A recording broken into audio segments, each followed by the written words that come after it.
모든 것들이 내가 지나왔던 모든 시간이 내가 걸어왔던 모든 순간이 당연한 것 아니라 은혜였소. 아침 해가 뜨고 저녁에 노을, 봄의 꽃향기와 가을의 열매, 변하는 계절의 모든 순간이 당연한 것 아니라 은혜였소. 모든 것이 은혜,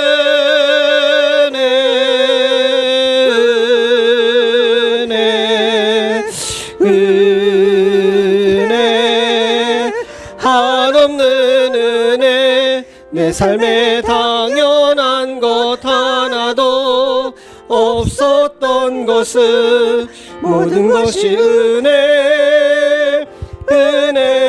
은혜로소. 내가 이 땅에 태어나 사는 것, 어린아이 시절과 지금까지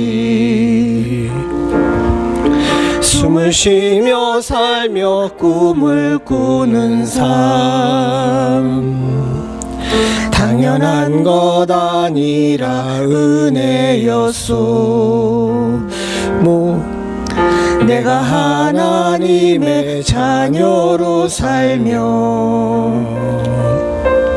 오늘 찬양하고 예배하는 삶, 복음을 전할 수 있는 축복이 당연한 것 아니라 은혜였소. 모든 것이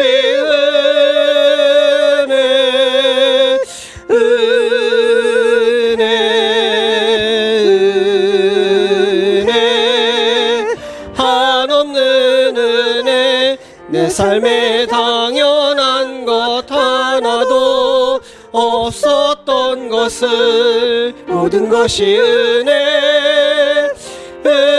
은혜였소. 모든 것이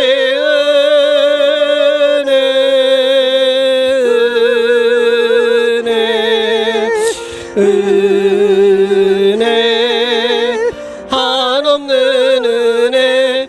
내 삶에 당연한 것 하나도 없었던 것을 모든 것이 은혜였소. 이 시간 함께 기도하시겠습니다. 지난 일주일의 삶을 돌아보면서 나를 지키시고 보호하신 하나님께 감사하고, 또 주의 전에 나와 예배하기를 원하는 우리의 마음 가운데 신령과 진정으로 예배하고자 하는 마음 허락해달라고 하나님께 간절히 간구하시겠습니다. 기도하시겠습니다. 하나님 주님 누리시옵소서. 주님 누리시옵소서.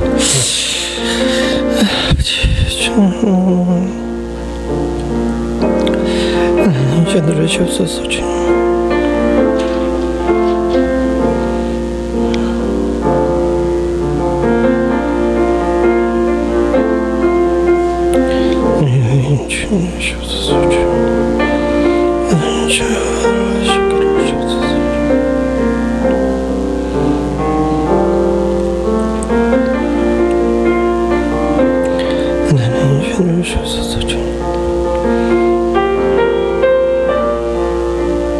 아버지 죄를 주셔서 주님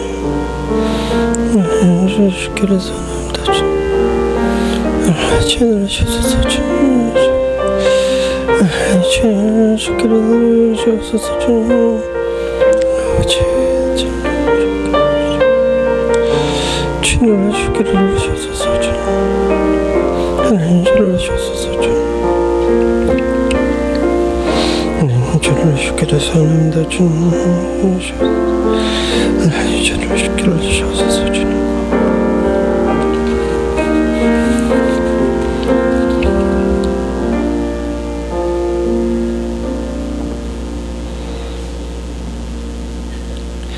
예수께서 이르시되 나는 부활이요 생명이니 나를 믿는 자는 죽어도 살겠고 무릇 살아서 나를 믿는 자는 영원히 죽지 아니하리니 이것을 내가 믿느냐. 이르되 주여 그러하외다. 주는 그리스도시요 세상에 오시는 하나님의 아들이신 줄 내가 믿나이다. 아멘. 우리로 예수를 그리스도로 고백하게 하시고 우리를 위해 베푸신 하나님의 무한한 사랑을 알게 하신 구원과 은혜의 하나님 아버지 주님의 이름을 찬송하고 높여드립니다.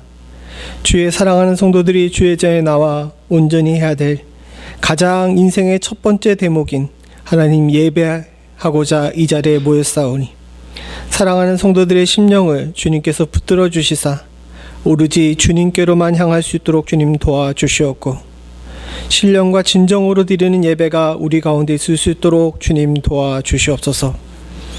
아름다운 피아노 소리에 맞춰서 목소리 높여 찬양할 수 있음을 감사할 수 있게 하여 주시옵고 우리로 인생의 흔들림 가운데서도 기댈 수 있는 하나님을 만나 주님 앞에 기도할 수 있게 하시는 은혜에 감사할 수 있도록 주님 도와주시오며 인생의 바른 길 걷게끔 주께서 올바른 표대를 허락하여 주시사 주의 말씀을 전하고 들을 수 있게 하시는 은혜에 감사할 수 있도록 주님 도와주시옵소서. 우리가 주 앞에 감사로 드리는 이 귀하고 복된 예배를 주께서 받아 흠양하시고 사랑하는 성도들에게 복 내려주실 줄로 믿습니다. 출타하거나 하나님 아버지 코로나로 인하여서 이 자리에 함께하지 못한 성도들 위에도 주님께서 은혜 허락하여 주시사 저들의 삶 가운데 주님께서 축복하여 주시옵소서. 예배의 처음 시간부터 마치는 시간까지 오로지 주님만 바라보기를 간절히 소원하옵고 모든 말씀 예수님의 이름으로 기도드리옵나이다. 아멘. 우리 다 함께 자리에 나가셔서 찬송가 8장 찬송 하나님께 드리겠습니다.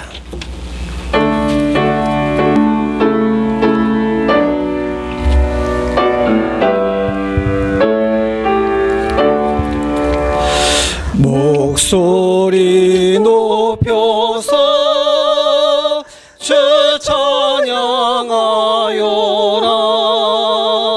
영광과 권세와 존귀와 위엄을 온누리 다스리시는 만왕의 왕께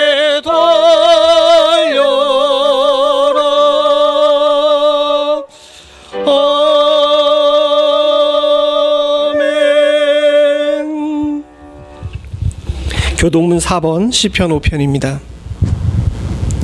여호와여 나의 말에 귀를 기울이사 나의 심정을 헤아려 주소서.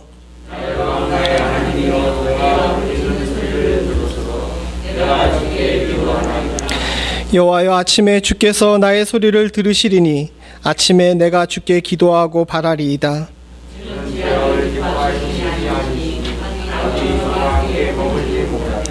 오만한 자들이 주의 목전에 서지 못하리이다. 주는 모든 행악자를 미워하시며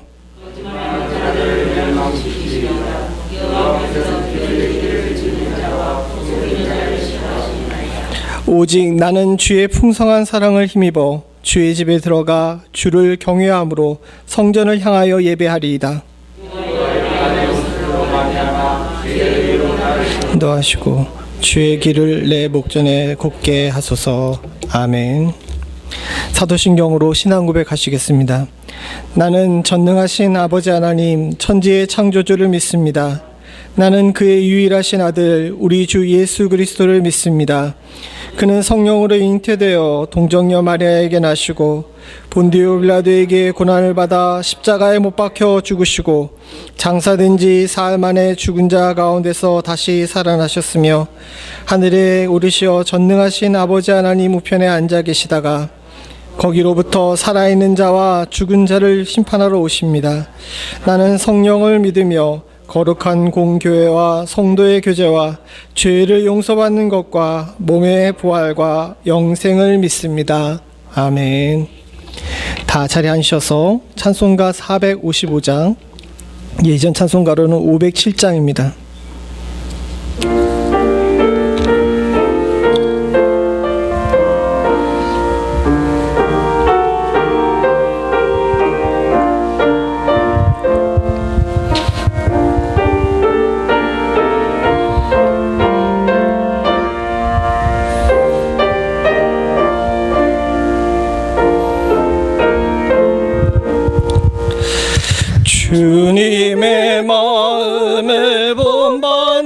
자 그 맘에 평강이 찾아오면 험악한 세상을 이기리니 하늘로부터 임함이로다. 주님의 마음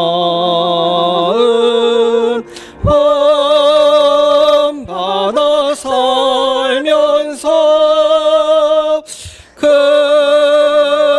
거룩하심 나도 이루리. 주 모습 내 눈에 안 보이며 금성 내 귀에 안 들려도 내 영혼 날마다 주를 만나 신령한 말씀 늘 배우도다. 주님의 마음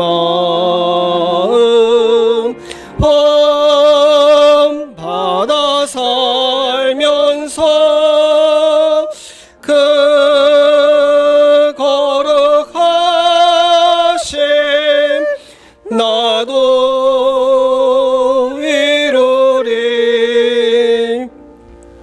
가는 길 거칠고 험하여도 내 맘에 불평이 없어짐은 십자가 고난을 이겨내신 주님의 마음 본받음이라. 주님의 마음 받아 살면서 그 거룩하심 나도 이루리. 주 예수 세상에 다시 오실 그날의 무성도 변화요. 주님의 빛나는 그 영상을 다 함께 보며 주 찬양하리. 주님의 마음 받아 살면서 그 거룩하심 나도 이루리. 전윤옥 권사님, 우리를 대표해서 기도해 주시겠습니다.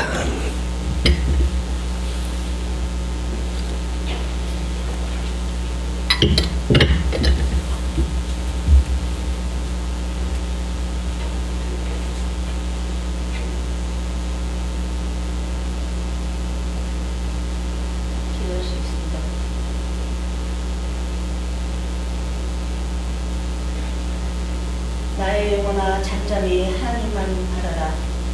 물은 나의 소망이 그로부터 나오는도다. 오직 그만이 나의 반석이시요 나의 요새이시니 내가 흔들리지 아니하리로다. 나의 구원과 영광이 하나님께 있으며 내 힘의 반석과 피난처도 하나님께 있도다. 나의 백성들아 시시로 그를 의지하고 그의 앞에 마음을 토하라. 하나님은 우리의 피난처시니라.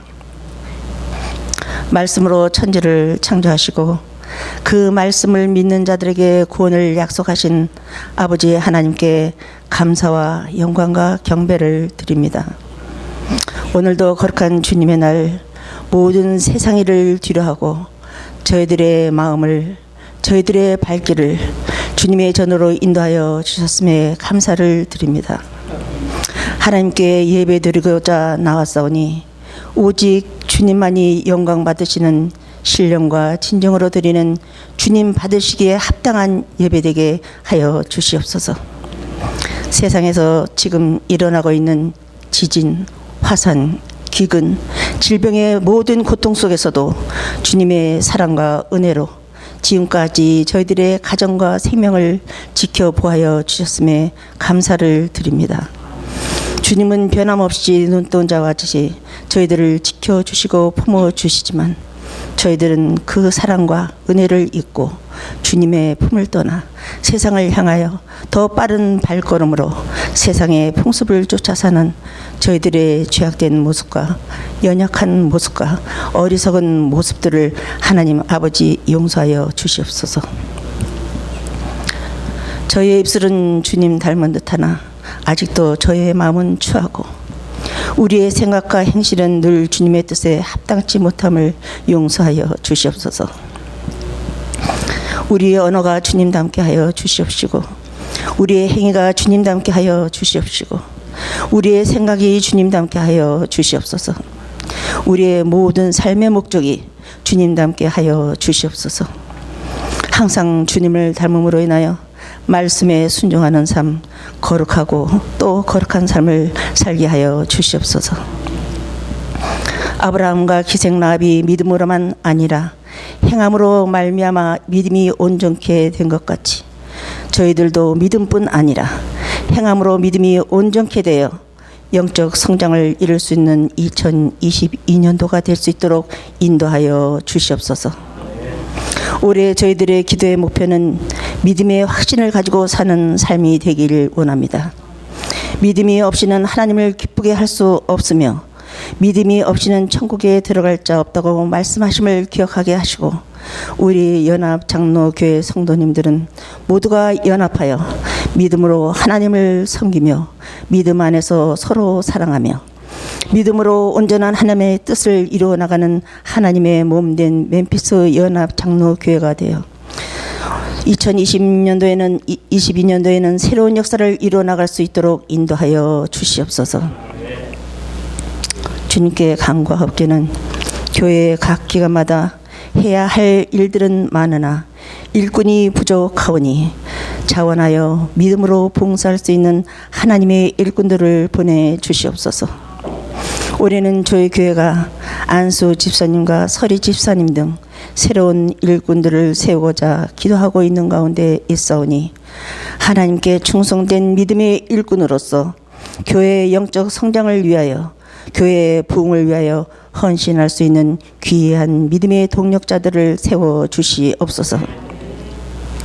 특별히 간구하옵기는 유년주일 학교와 중고등부를 담당하실 수 있는 사역자를 위하여 기도하고 있습니다. 속히 응답하여 주시옵소서. 어려서부터 하나님의 말씀으로 잘 양육받아야 영적으로 성장하여 이 험한 세상을 능히 이기며 온전한 주님의 참 제자가 될 수 있사오니 저희 교회가 이 일을 잘 감당할 수 있도록 합당한 사역자를 보내주시옵소서. 저희 교회가 이 일을 잘 감당함으로써 어린 아이부터 장년에 이르기까지 말씀으로 든든히 세워나가며 부흥되는 역사가 있게 하여 주시옵소서. 하나님의 말씀이 살아 역사하는 교회, 하나님의 뜻을 이루는 교회, 아름다운 헌신이 있는 교회, 만남을 소중히 여기며 사랑으로 하나가 되는 교회, 이웃과 더불어 사랑을 나누는 교회, 말씀의 반석 위에 각 가정이 든든히 서는 교회가 되기를 간절히 기도하고 기도하옵나이다. 오늘도 우리 목사님을 통하여 길이요 진리요 생명이신 하나님이 말씀이 선포됩니다. 하늘의 신령한 말씀이 선포될 수 있도록 인도하여 주시옵시고 말씀을 받는 저희들의 심령이 옥토밭이 되어 100배, 60배, 30배의 성령의 열매를 맺을 수 있도록 역사하여 주시옵소서. 말씀을 전하실 목사님에게도 성령 충만함과 말씀 충만함을 허락하시사 강하고 담대함으로 가감없이 저희들에게 전하시고자 하는 하나님의 말씀을 온전히 전할 수 있도록 역사하여 주시옵소서. 말씀을 받는 저희들은 귀를 열고 마음을 열어 아버지 하나님의 말씀을 온전히 받을 수 있는 깨끗한 그릇을 준비할 수 있도록 인도하여 주시옵소서. 죄로 말미암아 죽을 수밖에 없는 저희들을 주님의 십자가의 보혈의 피값으로 용서함 받게 하시고 예수 그리스도의 이름을 믿음으로 우리에게 구원을 약속하신 아버지 하나님께 감사와 영광을 돌리며 지금은 기도하는 시간이오니 남은 모든 예배 순서에도 함께하여 주시며 그 무엇으로도 우리의 예배가 방해받지 않도록 역사하여 주시옵소서. 오직 주님만이 받으시는 귀한 예배 되게 하여 주시옵시며 이 모든 말씀 나를 구원하여 주신 예수 그리스도의 이름으로 간절히 기도하고 원하였사옵나이다.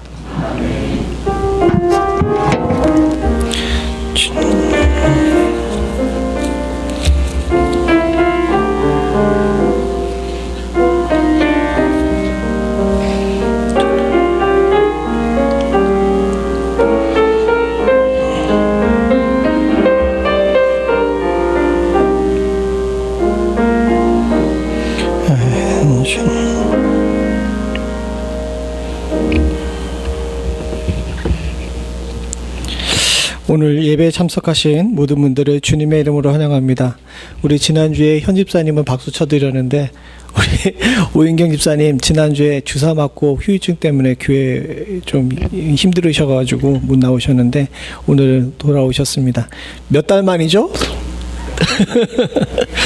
예, 너무 무사히 잘 다녀와 주셔서 너무 감사합니다. 우리 마스크 잠깐 내리시고 서로 얼굴 보시고 인사해 주시기 바랍니다. 잘 지내셨어요? 네.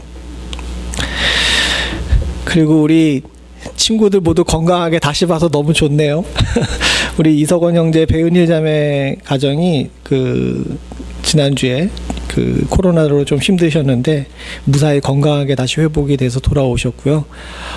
지금 우리 김대우 집사님 가정이 또 밀접 접촉자로 또 격리이 됐습니다. 지금 콜리어비얼 내에 학교들이 코로나가 너무 창궐을 해가지고요. 선생님들도 그러고 아이들도 그러고 지금 뭐 거의 정상적인 활동을 할 수가 없는 상황이 있어요. 여러분들도 좀 주의하시고 이제 오미크론으로 바뀌면서 조금 괜찮아졌다 그러는데 지난주에 주일날 예배 끝나고 저희 동기 모임이 있어서 화상으로 모였는데 동기들 중에서도 둘이 걸렸더라고요. 근데 한 친구는 뉴욕에 있는 목사는 멀쩡한데 필라델피아에 있는 목사는 반쯤 죽어 있더라고요.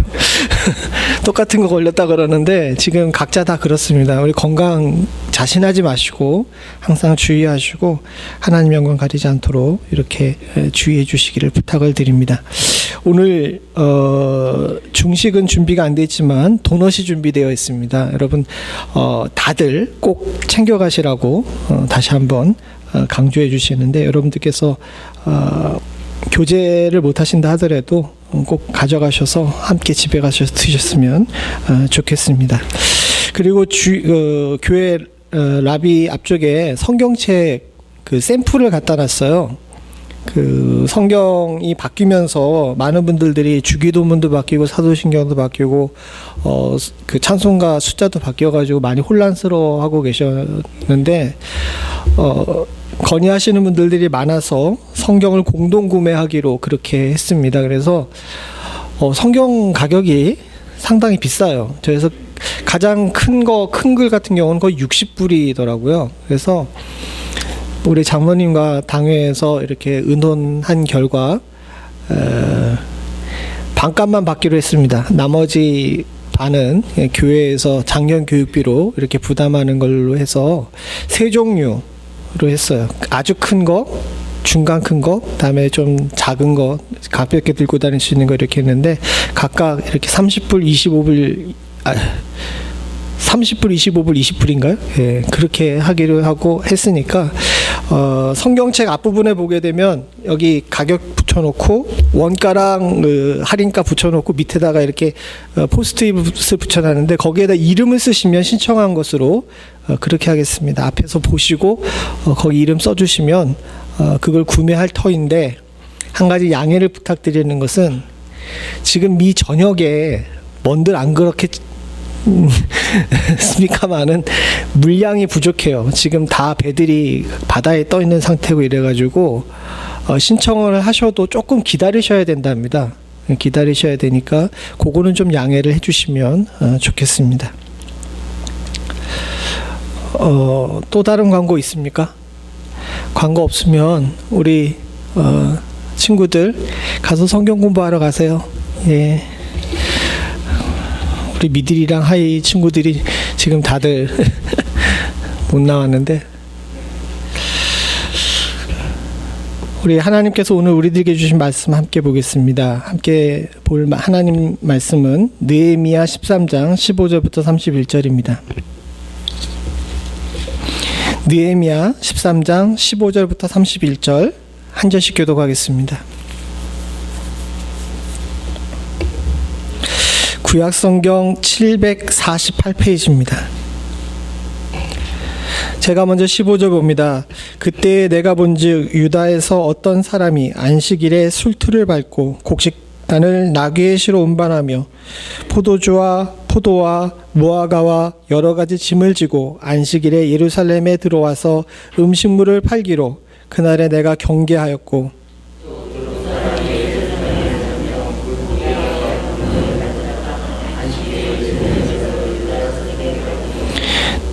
내가 유다의 모든 귀인들을 꾸짖어 그들에게 이르기를 너희가 어찌 이 악을 행하여 안식일을 범하느냐.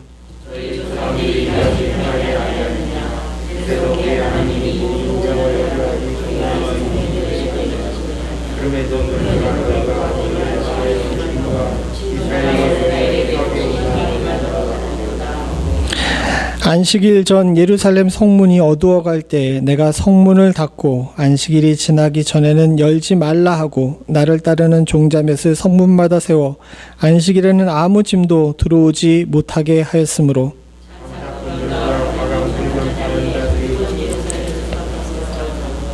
내가 그들에게 경계하여 이르기를 너희가 어찌하여 성 밑에서 자느냐. 다시 이같이 하면 내가 잡으리라 하였더니 그 후로부터 안식일에 그들이 다시 오지 아니하였느니라.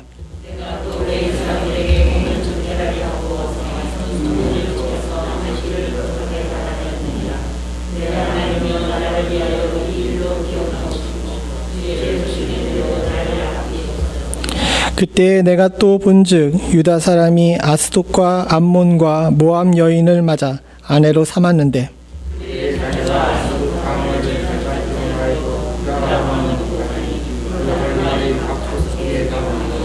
내가 그들을 책망하고 저주하여 그들 중 몇 사람을 때리고 그들의 머리털을 뽑고 이르되 너희는 너희 딸들을 그들의 아들들에게 주지 말고 너희 아들들이나 너희를 위하여 그들의 딸을 데려오지 아니하겠다고 하나님을 가르쳐 맹세하라 하고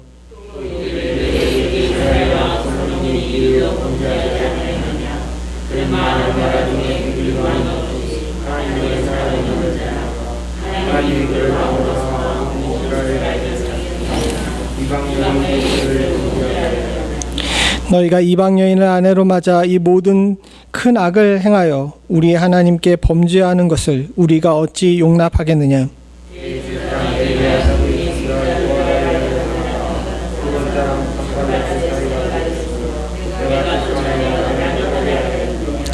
네, 하나님이여 그들이 제사장의 직분을 더럽히고 제사장의 직분과 레위 사람에 대한 언약을 어겼사오니 그들을 기억하옵소서.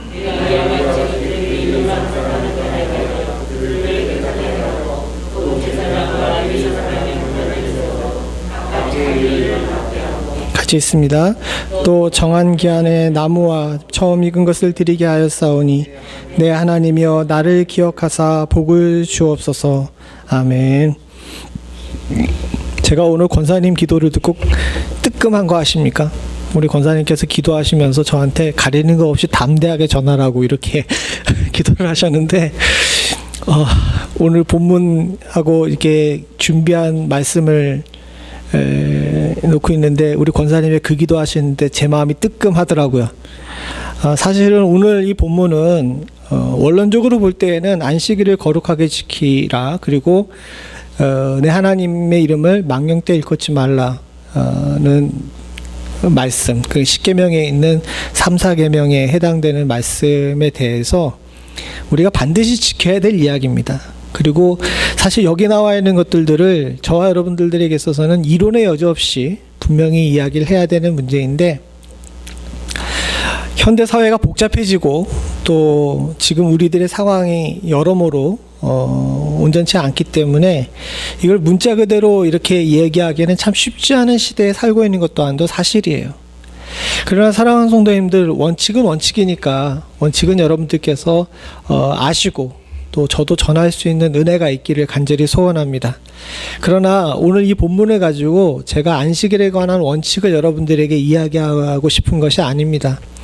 사실 오늘 이 본문을 택한 이유는 제가 1월달 내내 여러분들과 제가 올해는 좀 복받기를 원하는 마음에서 여러 가지 복의 측면에 대해서 이야기를 했어요.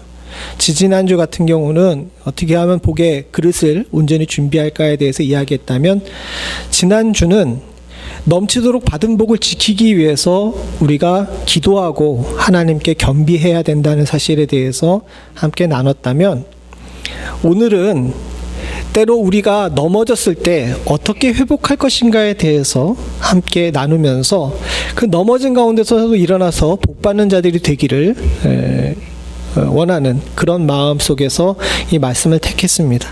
사실 그렇습니다. 사랑하는 성도님들, 모든 사람들이 다, 특별히 믿는 자들이 형통한 가운데서 아무 털 없이 다 복만 받고 살면 얼마나 좋아요. 그러나 사실은 살다 보게 되면 인생의 돌부리에 걸려가지고 휘청될 때도 있고요, 때로는 넘어져가지고 쓰러질 때도 있습니다. 근데 성도는요, 휘청거릴 때나 쓰러질 때나 잘 일어나서 바른 길 갈 수 있는 사람이 성도예요. 세상의 사람들이나 세상의 많은 자들은 그런 시험의 돌부리에 걸릴 때에 하나님을 원망하고 떠나는 경우가 종종 있습니다. 믿음이 연약한 자들, 또 하나님의 싹이 아닌 가라지들이 그렇게 할 수 있지만, 여기 앉아 계신 주의 사랑하는 성도들은 모두 다 알곡되어서 인생의 돌부리에 걸려 넘어질 때라도 굳건히 일어설 수 있는 그런 축복과 은혜가 있기를 간절히 소원합니다.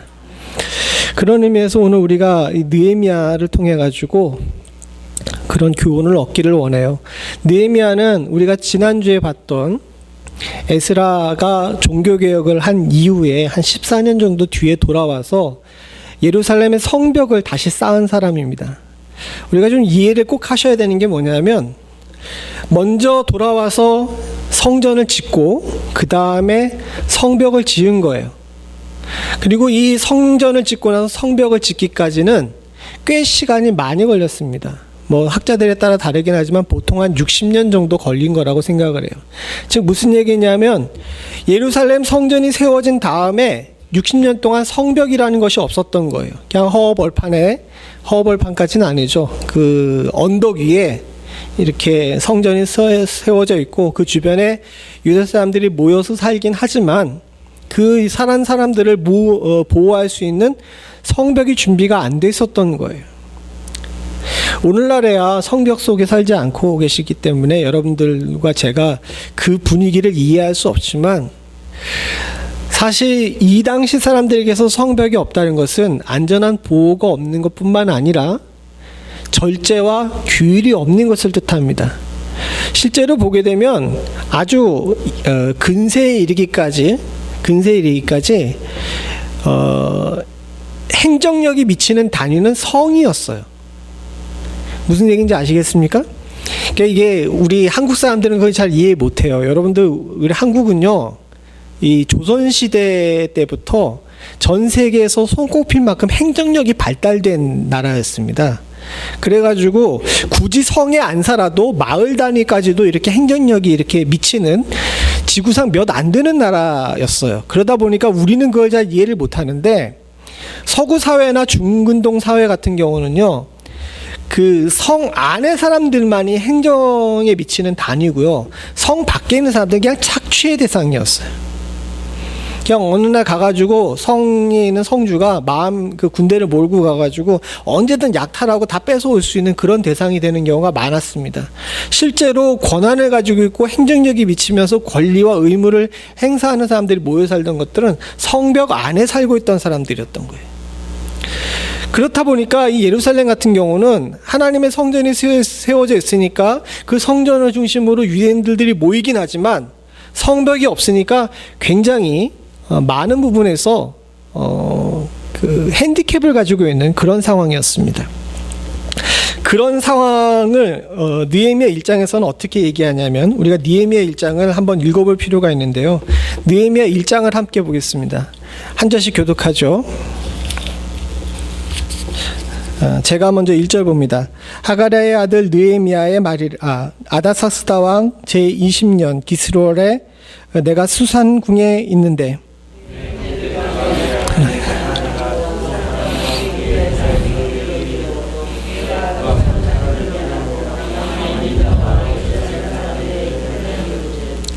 그들이 내게 이르되 사로잡힘을 면하고 남아있는 자들이 그 지방 거기에서 큰 환난을 당하고 능욕을 받으며 예루살렘 성은 허물어지고 성문들은 불탔다 하는지라.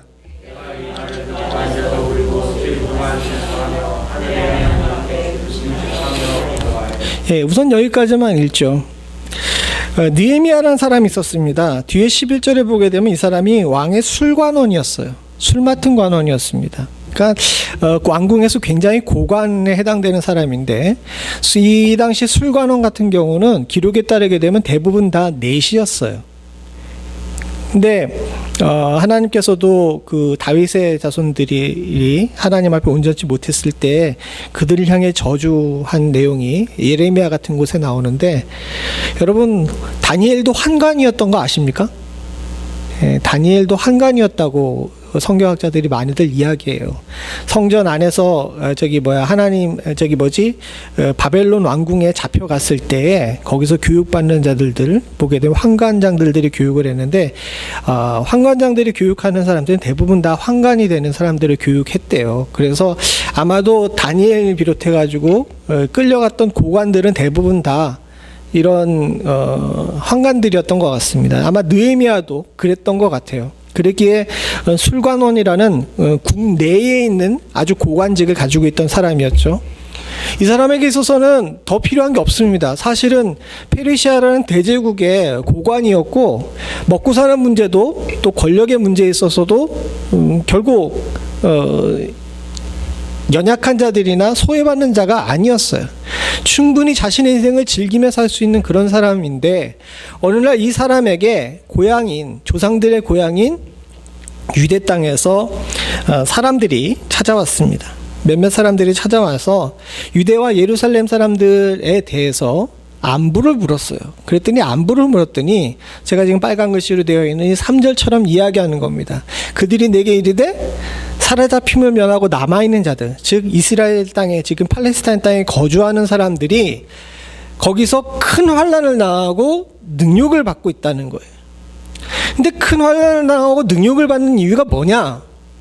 예루살렘 성이 허물어지고 성문이 불탔기 때문이라는 건, 아까 전에 제가 얘기한 대로 성벽이 없는 거예요. 그래서 착취의 대상이 되고 있는 겁니다. 그래서 그들은 그들의 삶 자체를 갖다가 뭐라고 표현했냐 하면 환난과 능욕의 시대에 살고 있다라고 이야기를 한 겁니다. 이 일을 듣고 나니까 느헤미야가 자기는 잘 살고 있지만 이 이야기를 듣고 슬퍼서 수일 동안이나 울면서 하나님 앞에 금식하고 기도하고 있었던 거예요. 그런데요, 사랑하는 성도들, 이 다음이 중요합니다. 거기서 온 사람들은 자신들이 환난과 능욕의 시대에 살고 있는 원인이 예루살렘 성이 허물어졌기 때문이라고 이야기하는데, 이 다음에 느헤미야가 이야기하는 건 좀 달라요. 5절을 같이 한번 읽어보죠. 같이 봅니다. 시작. 이르되 하늘의 하나님 여호와 크고 두려우신 하나님이여, 주를 사랑하고 주의 계명을 지키는 자에게 언약을 지키시며 긍휼을 베푸시는 주여 간구하나이다. 이제 종이 주의 종들인 이스라엘 자손을 위하여 주야로 기도하며 우리 이스라엘 자손이 주께 범죄한 자들을 자복하오니 주는 귀를 기울이시며 눈을 여시사 종의 기도를 들으시옵소서. 나와 내 아버지 집이 범죄하여 주를 향하여 크게 악을 행하여 주께서 주의 종 모세에게 명령하신 계명과 율례와 규례를 지키지 아니하였나이다. 무슨 뜻인지 아시겠습니까? 거기서 온 사람들이 자신들이 환난과 능욕의 시대에 살고 있는데 그 원인이 예루살렘 성이 불타고 무너졌기 때문이라고 이야기하지만, 영적인 사람인 느헤미야는 그것이 단순히 성벽이 무너졌기 때문에 그런 일을 당한 것이 아니라는 거예요. 7절에 보니까 뭐라고 되어 있습니까? 그렇게 능욕과 환난의 시대에 사는 이유가 계명과 율례와 규례를 지키지 않았기 때문이라는 거예요. 제가 이 말씀을 여러분들과 함께 나누는 이유가 있습니다. 사랑하는 성도님들, 우리의 시대도 한마디로 평가하게 되게 되면 교회와 성도들에게 있어서는 환난과 능욕의 시대라고 할 수 있어요. 근데 이 환난과 능욕의 시대를 살고 있다 그러면서 그 원인이 어디 있느냐라고 이야기하게 되면 코로나를 이야기하는 상황도 있고 또는 정치적인 문제를 이야기하는 사람들도 많이 있습니다. 그러나 이건 외적인 문제예요. 마치 예루살렘 성벽이 무너졌다고 이야기하는 것처럼 실제적으로 성도들이 교회가 지금 환난과 능욕의 시대를 살고 있는 이유가 무엇인지를 잘 생각해 봐야 됩니다. 그리고 느헤미야가 영적인 눈으로 판단했을 때 이것의 원인이, 우리가 이 환난과 능욕의 시대를 살고 있는 원인이 하나님께서 모세에게 명령하여 주신 계명과 율례와 규례를 지키지 않았기 때문이라는 것이라고 진단한 것처럼, 우리도 지금 우리가 당하고 있는 여러 가지 일들들, 또 때로는 우리가 주의 복을 받고 걸어가던 중에 넘어져서 당하고 있는 일들에 대해서 영적인 눈으로 바라보고 내가 하나님의 계명과 율례와 규례를 얼마나 잘 지키고 있는지에 대해서 돌아보고 회개할 줄 아는 지혜가 있어야 된다는 거예요. 권사님 기도 덕분에 힘이 내가지고 이거 큰소리 빵빵 치고 있네요. 사실은 이 말씀을 준비하는데 마음이 많이 아팠어요. 아까 전에 말씀드린 것처럼 지난 주일 저녁에 친구들과 이렇게 함께 교제를 했습니다. 자주 하진 않아요. 다들 목회도 바쁘고 학교에 강의가 있는 친구들도 있고 이래가지고 쉽지 않은 모임이었는데, 마침 한국의 총신대 신대원 교수로 있는 동기가 미국에 방문했다가 그 동기 방문 기념으로 해가지고 한꺼번에 모인 거였습니다. 모여가지고 이야기하면서 서로 안부를 묻는데 교회들마다 참 힘들어요. 어려워요. 그리고 학교에서 강의하는 친구들 얘기를 들어보니까 그 친구들도 신학 쪽에서 강의하지 않고 일반 학문을 해가지고 일반 그 미국에 있는 대학의 교수가 된 친구도 있는데, 여자친구인데 그 친구도 상황을 얘기를 들어보니까 학교도 온전치가 않더라고요. 다 온전치가 않은데 이 온전치 않은 이유에 대해서 서로 이야기를 하면서 뭐 코로나 이야기하다고 이런저런 이야기도 하고 얘기를 했는데, 사실 그 얘기를 하던 중에 우리들이 나온 결론은 뭐냐면, 결국은 우리가 제대로 하나님 앞에 온전히 서지 못했기 때문에 지금 대가를 치르고 있지 않느냐라는 거였어요. 제가 총신대 신대원 그 친구를 이야기를 했지만, 신대원은 지금 그렇지 않지만 제가 나온 모교의 학부 같은 경우는 신학과의 경쟁률이 많이 떨어졌대요. 그래도 제가 나온 학교 같은 경우는 한국에서 그래도 가장 유명한 학교이고 신학에 있어서 유명한 학교이고 전 세계적으로 봐서도 신학교 중에서는 좀 유명한 학교이기 때문에 저희 학교 같은 경우는 경쟁률이 아주 그 정도까지는 아니었는데, 자매 교단이라고 할 수 있는 장신 통합식 쪽의 장신 같은 경우도 그렇고, 부산에 있는 고신도 그렇고, 그 외에 한국에 있는 꽤 괜찮은 신학교들인 감리교나 또 성교교 쪽의 신학교 한신대 같은 경우도 다 미달이래요. 10명을 뽑는데 1명 와요. 물론 목회자가 예전처럼 각광받는 그런 직업이 아니라는 것 맞습니다. 그리고 헌신이 강요당하고 어떻게 보게 되면 세상에 있어서 누릴 수 있는 것들은 내려놓고 해야 되기 때문에 힘들고 어려운 길인 건 맞아요. 그러나 과거에 저 때까지만 해도 저희 학교 경쟁률이 7.5대 1인가 그랬던 것 같아요. 근데 지금은 선발 인원을 줄였는데도 불구하고 이게 3대 1이에요. 그나마 3대 1이라는 것 자체가 총신대는 총신대이기 때문에 그런 겁니다. 아까 얘기한 것처럼 10명을 뽑는데 1명 오는데 왜? 헌신하고 싶지 않고 가난하게 살고 싶지 않고 다른 사람들 앞에서 고개 숙이며 살고 싶지 않기 때문이라고 이야기하지만, 사실 잘 들여다보게 되게 되면 교회가 그리고 성도들이 하나님 앞에서 바르게 말씀을 전하지 않고 가르치지 않았고 계명과 율례와 규례를 지키는 일에 게을렀기 때문에 그런 거예요. 이건 솔직하게 얘기해야죠. 그럼 우리 현실을 보죠. 지금 우리 현실이 능욕과 환난의 시대, 환난과 능욕의 시대에 살고 있다고 이야기합니다. 교회에 다니는 것을 이야기하는 걸 부끄럽게 얘기하고 생각하고 세상이 교회 성도들에 대해서 나쁘게 얘기하는 것에 대해서 차마 이야기하지 못하고 있는 그런 상황에 있을 때 우리는 외부적인 것에 대한 요인에 대해서 많이 이야기해요. 이런저런 핑계도 대고 이런저런 이야기도 합니다.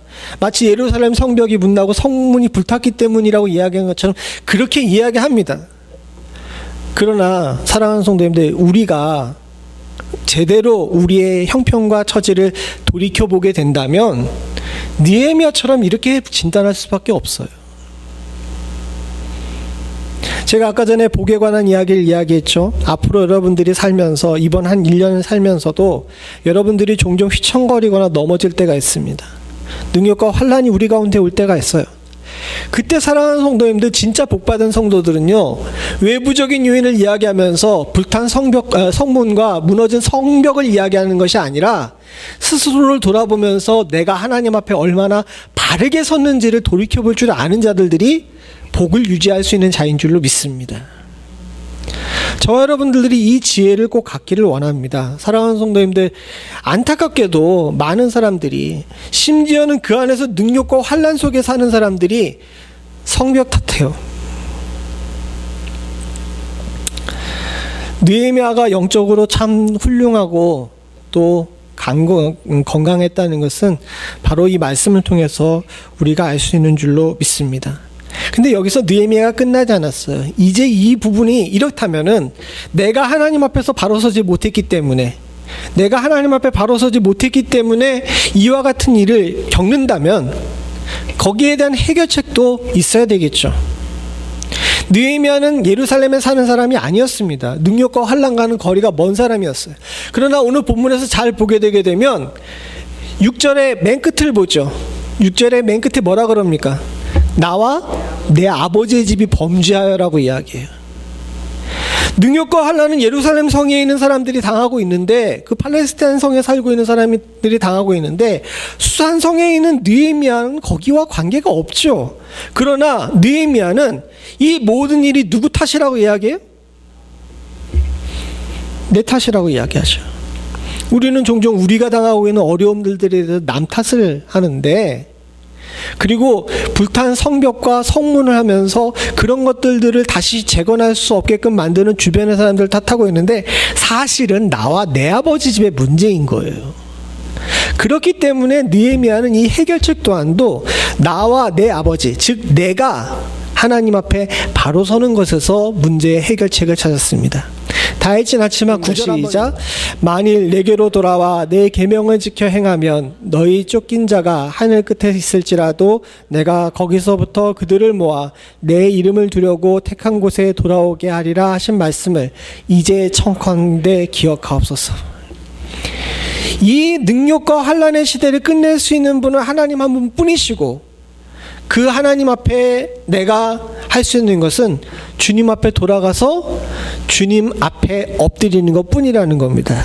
그리고 하나님께서 그렇게 해주시기로 약속했던 것을 기억해 달라고 지금 주님께 말씀을 드리는 거죠.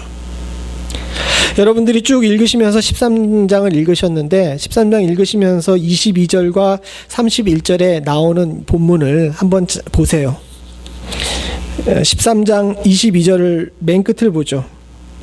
어떻게 됩니까? 나를 위하여 이 일도 기억하옵시고 주의 크신 은혜대로 나를 아끼시옵소서라고 이야기하죠. 31절도 마찬가지로 읽어봅니다. 시작. 또한 정한 기한에 나무와 처음 익은 것을 드리게 하였사오니 하나님이여 나를 기억하사 복을 주옵소서. 여기 나와 있는 22절과 31절이 이 앞에 읽었던 이 9절과 연관돼서 이야기를 하는 겁니다. 그냥 나온 것이 아니에요. 사랑하는 성도님들, 우리가 모두 다 주 안에서 온전히 우리의 삶을 지키고 복을 지키려면 하나님의 기억에 기대 살아야 됩니다. 이 하나님의 기억이라는 것이 무엇입니까? 하나님의 기억은 은혜예요.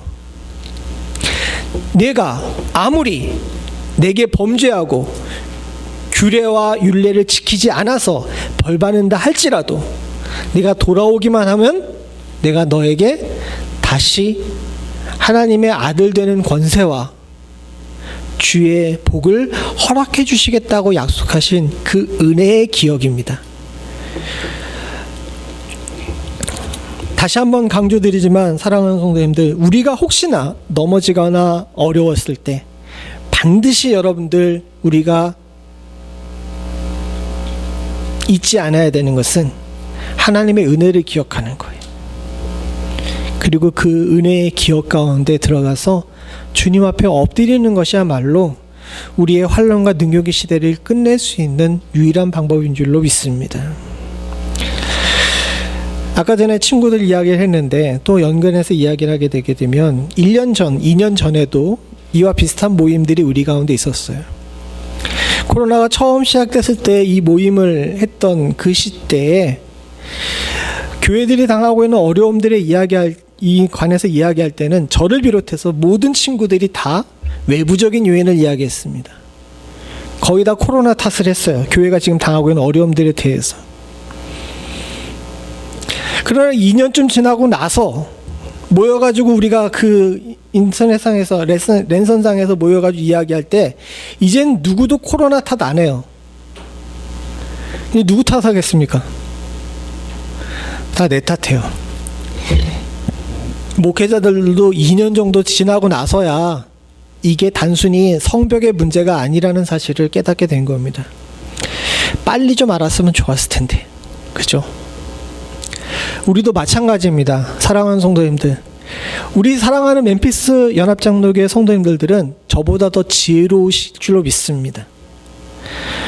저와 여러분들이 앞으로도 동일한 일들을 겪을 때 환난과 능욕의 시대를 만나게 될 때 외부적인 요인이나 남 탓하지 않고 문제의 원인은 내게 있으며 그리고 그 원인은 영적인 부분, 영안이 뛰어서 하나님과 나 사이에서 그 문제를 찾고 더불어 해결책 또한도 지혜롭게 주를 기억함으로 해결책을 찾으실 수 있는 은혜가 있기를 간절히 소원합니다. 그래서 이 느헤미야는 이런 부분에 문제를 가지고 있었기 때문에 여러모로 기도하다가 하나님 앞에 은혜와 긍휼을 구하고 왕에게 나가서 이야기합니다. 그리고 왕에게 권한을 얻어서 총독의 지위를 갖고 예루살렘에 와가지고 예루살렘 성벽을 다시 쌓아요. 굉장히 단기간 내에 성벽을 다시 쌓습니다. 그 성벽만 쌓고 끝났으면은 예레미야에게 있어서 왕이 준 임무도 또 그 당시 사람들이 시대들이 요구하는 요구도 다 만족시키고 끝났을 거예요. 그러나 사랑하는 성도님들과 제가 지금 우리가 함께 읽은 13절은요. 성벽에 관한 이야기가 안 나옵니다. 성벽은 12장에서 끝났어요. 느헤미야는 성벽을 다 쌓은 후에 진짜 문제를 13장에서 해결하고 있는 거예요. 성벽을 다시 쌓아서 문을 만들고 성벽을 쌓는 것은 외부적인 면에서 문제를 해결하는 것으로만 된 것으로 이렇게 볼 수 있지만 그것만으로 문제가 온전히 해결되지 않는다는 사실을 느헤미야는 알고 있었던 겁니다. 그래서 성벽을 쌓은 후에 진짜 문제를 해결하기로 했는데 그 진짜 문제를 해결하는 일이 오늘 우리가 읽은 본문에 나온 이 13장의 내용이에요. 그래서 두 가지를 해결했습니다. 첫 번째는 안식일 문제였습니다. 13장 15절부터 22절까지 내용을 보게 되게 되면 안식일에 관한 여러 가지 이야기들이 나와요. 안식일에 관한 이야기들이 나옵니다. 봤더니 예루살렘 성벽을 쌓아놨더니 그 안에서 안식일에 술틀 받고 곡식을 나귀에 싸서 운반하는 사람들이 있어요. 그리고 또 두로 사람들 같은 경우는 예루살렘에 거주하면서 생선을 팔고 있습니다. 그걸 못하게 했더니 성벽 밑에서 안식일날 밤에 지새우면서 기다리는 사람들까지 있는 거예요. 그래서 느헤미야가 이 일을 못하게 했어요. 그리고 22절에 뭐라고 얘기하냐면 18절을 이 일에 관해서 이렇게 진단하죠. 같이 봅니다. 시작. 너희 조상들이 이같이 행하지 아니하였느냐. 그래서 우리 하나님이 이 모든 재앙을 우리와 우리 성읍에 내리신 것이 아니냐. 그럼에도 불구하고 너희가 안식일을 범하여 진노가 이스라엘에게 더욱 심하게 임하도록 하는도다 하고, 아까 규례와 율례를 지키지 않았다는 것, 거기에 대한 구체적인 내용이 여기 18절에 나오는 겁니다. 그리고 이 일을 못하게 한 다음에 느헤미야가 뭐라고 얘기하냐면, 여기도 같이 있습니다. 시작. 내가 또 레위 사람을 에게 몸을 정결하게 하고 와서 성문을 지켜서 안식일을 거룩하게 하라 하였느니라. 내 하나님이여 나를 위하여 이 일도 기억하옵시고 주의 크신 은혜대로 나를 아끼시옵소서라고 이야기합니다. 이 22절을 갖다가 표준세 번역으로 읽게 되게 되면, 우리 또 영어 성경도 여러분들 보시면 알겠지만 22절 우리 한글 성경은 이게 딱 붙여서 나와 있는데 사실은 이게 이렇게 부른 일리가 돼요. 그래서 22절 앞부분에 나는 또 레위 사람에게 몸을 깨끗하게 하고 와서 성문마다 지켜서 안식일을 거룩하게 지키라 하였다까지는 사실 확인이에요. 그리고 나서 나와 있는 요 밑에 있다는 이 일에 대해서 하나님께 느헤미야가 기도하는 내용입니다. 밑에 부분만 읽어보죠. 같이 있습니다. 시작. 나의 하나님, 내가 한 일도 기억하여 주옵시고 그지없이 크신 주의 사랑으로 나를 너그러이 보아 주옵소서. 사실 너무 의역을 해가지고 요건 조금 그런데 우리 성경이 직역한 것에 더 가깝습니다. 근데 요 분위기는 요런 분위기예요. 무슨 얘기인지 아시겠죠? 그러니까 안식일의 문제를 해결한 다음에 하나님 앞에 기도한 거예요. 하나님한테 기도하는데 뭐냐면, 하나님 이 일 기억하여 주셔서, 안식일 회복한 걸 기억하여 주셔서 나를 향하여서, 우리 성경에 따르게 되면 주의 크신 은혜대로 나를 어떻게 해달라고요? 아끼시옵소서라고 얘기합니다. 성경에 잘 안 나오는 내용이에요. 하나님 나에게 은혜 베풀어 주십시오, 나의 소원을 들어주십시오, 이런 얘기 나오는데, 여러분 하나님 나를 좀 아껴주십시오 라는 얘기 들어본 적 없으시죠? 여기 거의 유일하게 나오는 이야기입니다. 사실 근데 이 아끼다라는 것은 뭐냐면, 쪽이 이 부분에 대해서는 조금 더 깊이 설명할 필요가 있는데, 아끼다라는 것은 뭐냐면 그냥 단순히 너 내가 아껴, 소중해, 이렇게 얘기하는 것이 아니에요. 이 안식일의 문제와 연관되어 있습니다. 인간의 머리는 뇌과학자들이 이야기하는데 분석적인 사고와 공감적 사고를 같이 할 수가 없어요. 무슨 얘기인지 아시겠습니까? 분석적 사고가 뛰어난 사람은 공감적 사고가 떨어져요.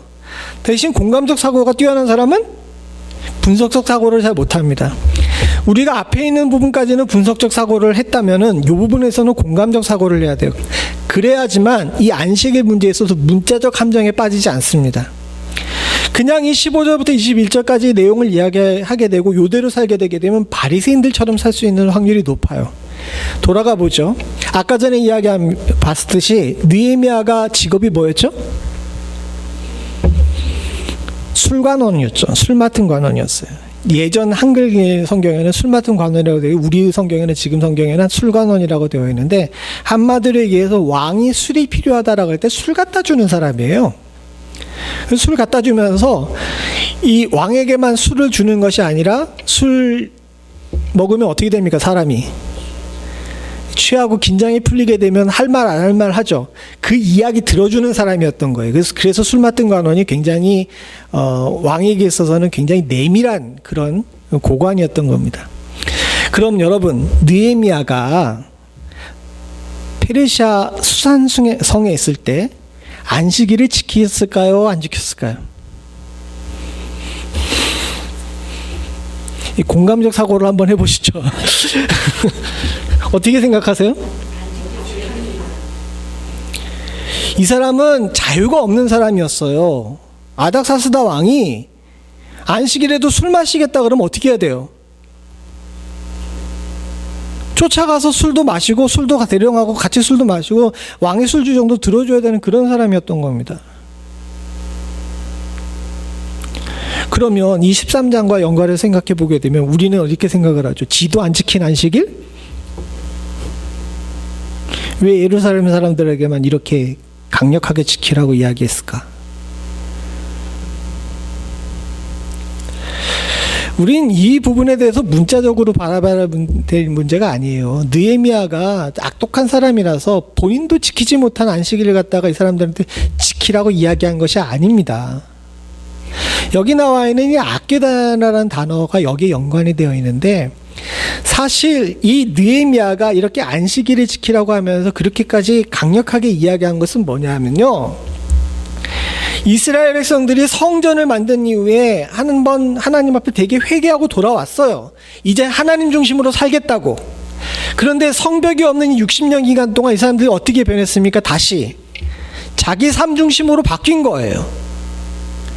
안식일에 지금 이 일을 하고 13장에서 느헤미야가 이런 종교개혁을 한 이유는 무엇이냐 하면요, 사람 중심의 삶에서 하나님 중심의 삶으로 바뀌는 모습을 갖다가 연습시키고 훈련시키는 겁니다.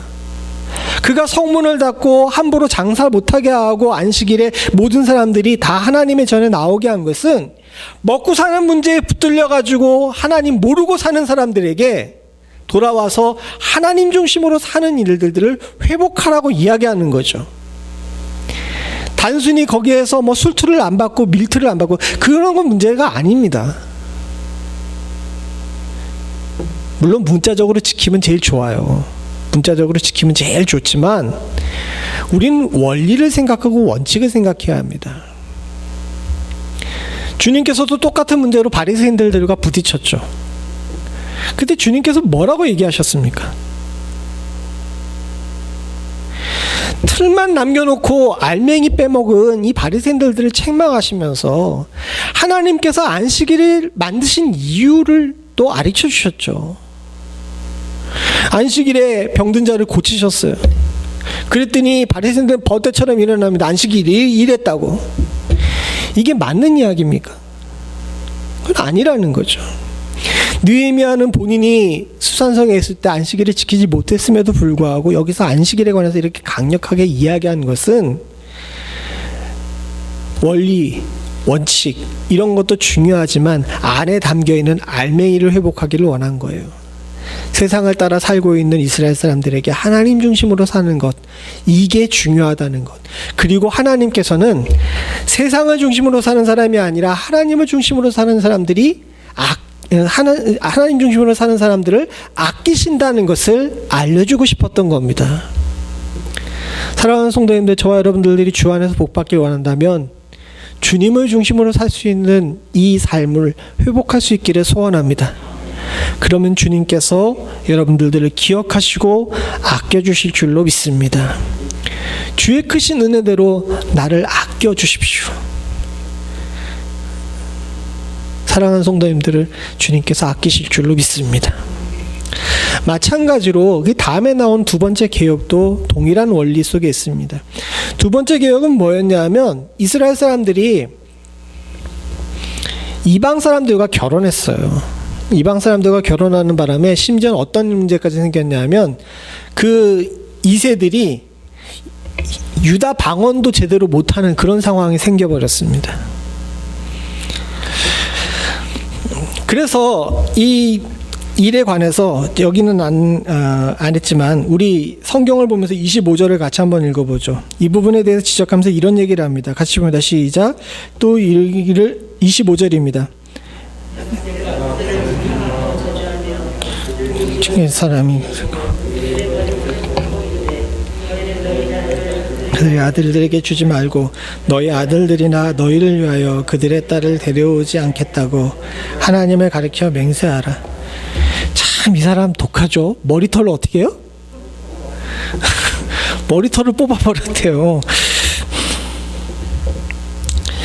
근데 지금 이 느헤미야가 특별한 거지. 사실 이스라엘 백성들이 바벨론의 포로로 끌려간 다음에 느헤미야 시대면은 거의 한 150년 정도 지난 상황이었어요. 150년까지는 아니지만 한 123년 정도, 이렇게 2, 3년 정도 이렇게 됐었, 20, 30년 정도 됐을 텐데, 여러분 생각해 보십시오. 그 끌려갔던 사람들 중에서 그 메소포타미아 지역에 정착한 사람들, 이 사람들이 유다 방언을 제대로 알았을까요? 몰랐을까요? 예, 만약에 그랬다면은 히브리어가 잃어버린 언어가 안 됐겠죠. 예수님 시대 때까지만 해도 예수님은요, 히브리 방언을 쓴 것이 아니라 아람 방언을 쓰셨어요. 느헤미야의 주변에 있던 많은 사람들도 이미 아람 방언을 쓰고 있던 상황이었어요. 근데 왜 여기 사람들만 히브리 방언 못한다고 머리털을 뽑냐고요. 그런 문제가 아니라는 겁니다. 진짜 문제라고 생각했던 것은 26절에 있는 이 문제였어요. 26절 같이 봅니다. 시작. 또 이르기를 옛적에 이스라엘 왕 솔로몬이 이 일로 범죄하지 아니하였느냐. 그는 많은 나라 중에서 비길 왕이 없으나 하나님의 사랑을 입은 자라. 하나님이 그를 왕으로 삼아 온 이스라엘을 다스리게 하였으나 이방 여인이 그를 범죄하게 하였나이다. 솔로몬이 사랑받은 왕이었어요. 은혜가 풍성한 하나님의 사랑을 받은 사람이죠. 그러나 이 사람이 어떻게 했습니까? 이방 여인으로 인해서 범죄했다 그랬어요. 단순히 이방 여인이라고 그랬는데 한마디로 얘기해서는 뭐냐면 성결을 지키지 못한 거예요. 이방 여인이 문제가 아니라 솔로몬이 하나님께 사랑받은 자들답게 주 안에서 성결하지 못했던 겁니다. 주님께서 이 부분에 대해서, 이 느헤미야가 이 부분에 대해서 하나님 앞에서 이렇게 두 번째 기억하게끔 이렇게 소연한 것은 뭐냐면, 첫 번째가 안식일을 회복함으로 말미암아 하나님 중심 삶으로 돌아가는 것이 중요하다라는 것을 얘기했다면, 두 번째로 얘기한 것은 뭐냐면 성결을 회복하는 삶이 중요하다는 거예요. 아까 전에 환난과 능욕의 시대를 살고 있다 그랬습니다. 근데 환난과 능욕의 시대는 누가 자초한 거라고요? 우리가 자초한 거예요. 더 문제는 뭔지 아십니까? 언젠가 우리 성도들하고 몇 번 그런 얘기를 했는데, 예수 믿는 사람들이 세상 사람들보다 더 도덕적이지 못해요. 왜 세상 사람들도 안 지는 죄를 우리가 지어서 하나님의 영광을 가립니까? 그건 무엇인지 아십니까? 솔로몬이 그랬던 것처럼 하나님께 받은 사랑을 갖다가 방종의 이유로 삼은 거예요. 솔로몬을 볼까요? 그가 하나님의 사랑을 받아서 하나님께서 그에게 세상에 누구도 가질 수 없는 지혜를 갖게 하셨고 세상에 누구도 가질 수 없는 부를 갖게 하셨어요. 근데 그가 가진 지혜와 부를 가지고 뭐 했습니까?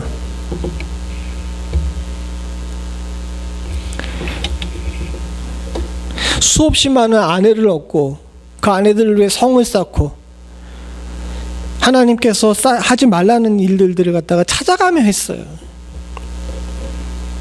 교회와 성도가 항상 경계하고 주의해야 될 것은 뭐냐면, 저와 여러분들도 하나님의 사랑을 받은 자죠. 물론 솔로몬만큼까지는 아닌 것 같지만 사랑을 받은 자인데, 이 하나님께 받은 사랑과 은혜를 방종의 이유로 삼아서는 안 된다는 겁니다. 그럼 어떻게 됩니까? 우리에게 환난과 능욕의 시대가 온다는 거예요. 느헤미야는 그걸 끊고 싶었던 겁니다. 그리고 30절, 31절에 이야기하죠. 내가 이와 같이 이들에게 이방 사람을 떠나게 하여, 즉 우리 가운데 있는 방종과 타락을 떠나보내게 하고, 그들을 어떻게 합니까? 여기 보니까 뭐라고 했어요? 그들을 깨끗하게 하고라고 얘기했잖아요. 성결을 회복했다라는 걸 이야기하는 겁니다. 성결을 회복했다는 건. 이방 사람들을 떠나게 한 것이 뭘 깨끗하게 한 거냐라고 이야기할 수 있지만, 이건 그냥 상징적인 거예요. 결국은 뭐냐면 우리가 하나님의 말씀대로 살지 않고 또 내가 주께 받은 은혜를 갖다가 마음대로 사용해가지고 방종한 것에서 떠나서 주께서 말씀하신 내가 거룩하니 너희도 거룩하라 말씀하신 이 성결을 회복하게끔 했다는 겁니다. 그리고 나서 31절에 뭐라 그럽니까? 맨 끝에 보게 되면 내 하나님이여 나를 기억하사 복을 주옵소서. 사랑하는 성도님들, 성결을 회복한 자들만이 주의 복을 꾸준히 받을 수 있는 자들인 줄로 믿습니다. 저와 여러분들이 이 지혜를 놓치지 않기를 소원합니다. 그래서 올 한 해 여러분들 내게 받은 복을 온전히 받아 누리실 수 있기를, 그리고 내 것으로 잘 지키실 수 있기를 소원합니다. 사랑하는 성도님들, 왜 교회가 세상의 손가락질을 받아야 됩니까? 결국 돌이켜보게 되게 되면 솔로몬이 그랬던 것처럼 주께서 주신 하나님의 사랑을 성결하지 못하게 막 사용했기 때문에 그래요. 그러면 그 복이 떠나죠. 다 아시는 것처럼 솔로몬의 아들 르호보암 때 나라가 쪼개져서 12개 중에 2개밖에 못 가졌어요. 그러나 느헤미야는 이야기합니다. 우리가 다시 주 앞에서 깨끗하게 되고 주 앞에 회복하게 되면 주께서 기억하셔서 어떻게 하신다고요? 복 주실 것으로 믿습니다. 사랑하는 성도님들, 우리가 우리의 성결을 회복해서 주 앞에 겸비함으로 나감으로 말미암아 주께서 우리들에게 예비하신 이 귀하고 소중한 복들을 다 받아 누리시기를 간절히 소원합니다. 같이 기도하시겠습니다. 하나님 아버지, 환난과 능욕의 시대에 살고 있는 저희들을 주여 용서하여 주시옵소서. 하나님, 돌이켜보니 성벽이 무너지고 성문이 불탔기 때문이 아니라 내가 하나님의 율례와 규례를 제대로 지키지 않았기 때문임을 다시 한번 돌이켜보게 됩니다. 그 누구도 탓할 것이 아니라 하나님 기도하지 않았고 찬양하지 않았고 하나님 앞에 삶을 온전히 드리지 않았던 내 문제라는 사실을 주여 우리가 돌이켜 회개할 수 있도록 주님 도와주시옵고, 아버지 하나님, 우리로 주님 중심의 삶을 회복함으로 말미암아 하나님의 아낌을 받을 수 있는 자가 되게 하여 주시오며, 하나님께서 주신 사랑을 잘 사용하고 방종하지 않고 주 안에서 성결함으로 말미암아 주 안에서 복받는 자 될 수 있도록 주님 도와주시옵소서. 하나님, 더 무너지지 않을 수 있도록 붙들어 주시옵고, 때로 넘어질 때에도 속히 회복할 수 있는 은혜를 허락하여 주셨기를 소원하오니, 하나님, 나를 기억하시는 주님을 붙들고 주의 은혜의 기억에 하나님 아버지 기대 살 수 있는 저희들 되게 하여 주시옵소서. 주께서 저희를 붙들어 주실 줄로 믿사오며 모든 말씀 예수님의 이름으로 간절히 기도드리옵나이다. 아멘. 우리 다 일어나셔서 찬송가 433장, 예전 찬송가로는 490장 찬송 부르시면서 준비하신 예만 하나님께 드리겠습니다. 귀하신 주여 날 붙드사.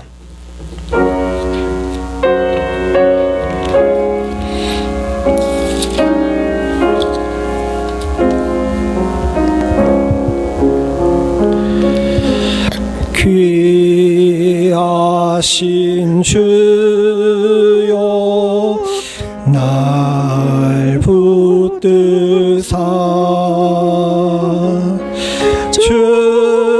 주께로 날마다 더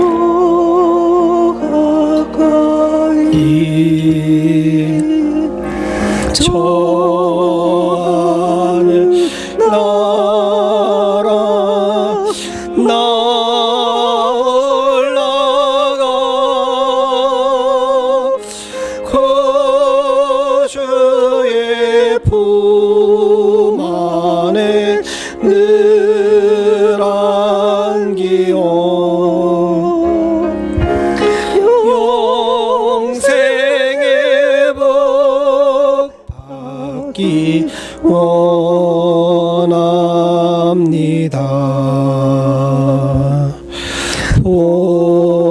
봉헌할 물건 나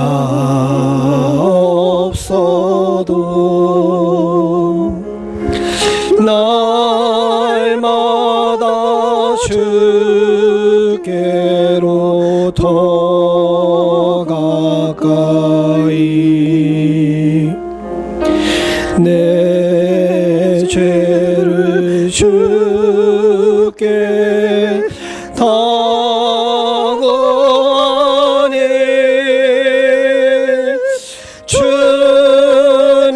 주님의 보혈로 날 씻으사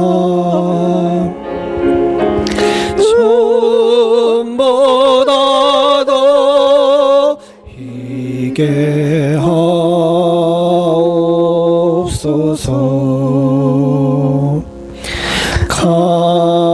간악한 마귀 날 깨어도 주 예수 앞으로 더 가까이 저의 세상 속한 그 허영심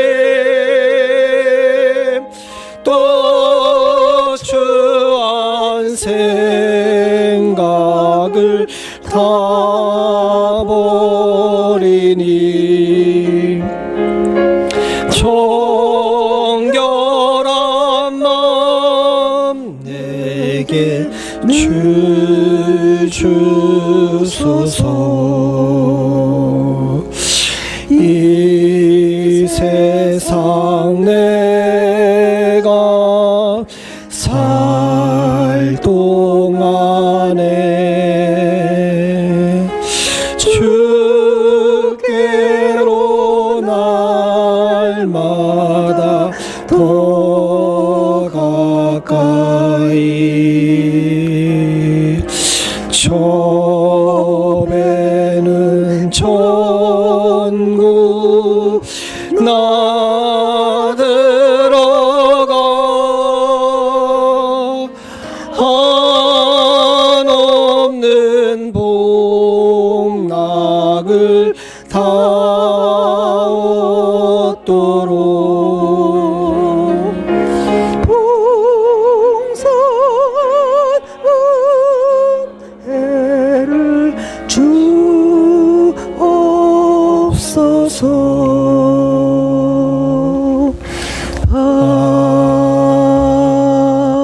아멘.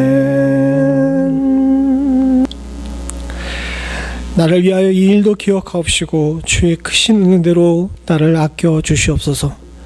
주께서 아끼시고 사랑하시는 주의 사랑하는 성도들이 하나님 아버지 삶의 일부분을 쪼개어 물질의 기도를 주님께 드립니다. 나의 삶의 중심이 내게 있는 것이 아니라 하나님께 있음을 고백하는 사랑하는 성도들에게 하나님 아버지 주께서 복 주시고 아끼시는 은혜로 갚아 주시옵소서. 이 땅에 사는 동안에 물질로 인해 시험에 드는 일 없도록 주님 도와주시옵고 주의 은혜 가운데 영육간이 강건할 수 있게 하여 주시사 하나님 우리가 마음으로 앓고 있는 병, 육신으로 앓고 있는 병을 해결해 주시는 축복을 만날 수 있게 하여 주시옵고 아버지 하나님 세상의 악한 것들로 인하여서 근심하거나 좌절하거나 넘어진 일 없도록 주의 사랑하는 성도들을 지켜 보호하여 주시옵소서. 드린 물질은 하나님의 나라를 위해 온전히 사용될 수 있기를 소원합니다. 하나님 아버지 기쁨으로 감사함으로 드린 사랑하는 성도들에게 하나님께서 복의 복을 더하신 것처럼 이 귀하고 복된 물질이 주의 나라와 주의 교회를 위해 온전히 사용될 때 하나님께서 그 미치는 모든 곳에 주의 은혜로 함께하여 주셨기를 간절히 소원하오니 주의 사랑하는 자녀들을 양육하는 데 온전히 사용되며 하나님 선교하고 말씀을 널리 선포하는 일에 바르게 사용될 수 있도록 주님 도와주시옵고 교회를 온전히 건강하게 유지하는 데 하나님 온전히 사용될 수 있도록 주님 도와주시옵소서. 지금은 우리 주 예수 그리스도의 은혜와 하나님의 사랑과 성령의 감동감화 교통하시는 역사가 주께서 기억하시고 아끼시며 복주시기를 원하시는 주의 사랑하는 성도들의 머리와 이들의 가정과 생업과 부모와 형제 자녀 그리고 교회 위에 지금부터 영원까지 항상 함께 하시기를 간절히 축원하옵나이다. 아멘.